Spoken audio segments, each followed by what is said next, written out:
মার্কিন president Donald Trump শনিবার জানিয়েছিলেন, এক সপ্তাহের মধ্যে ইসরায়েলি প্রধানমন্ত্রী বেঞ্জামিন নেতানিয়াহু সরকারের সঙ্গে সংঘর্ষ বিরতি চুক্তি করতে পারে হামাস।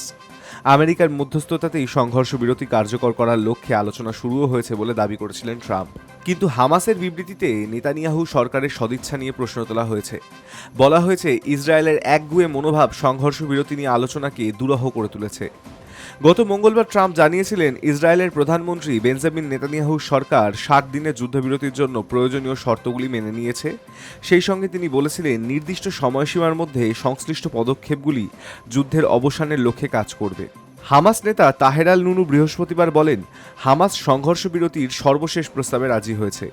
সেই সঙ্গে আমাদের জনগণকে রক্ষা করা, গণহত্যা বন্ধ করা, সংঘর্ষ পুরোপুরি শেষ না হওয়া পর্যন্ত আমাদের জনগণের অবাধ ও মর্যাদাপূর্ণ যাতায়াত নিশ্চিত করা এবং গাজায় আন্তর্জাতিক সহায়তা প্রবেশের অনুমতি দেওয়ার বিষয়টিতেও অগ্রাধিকার দিতে বলেছি আমরা।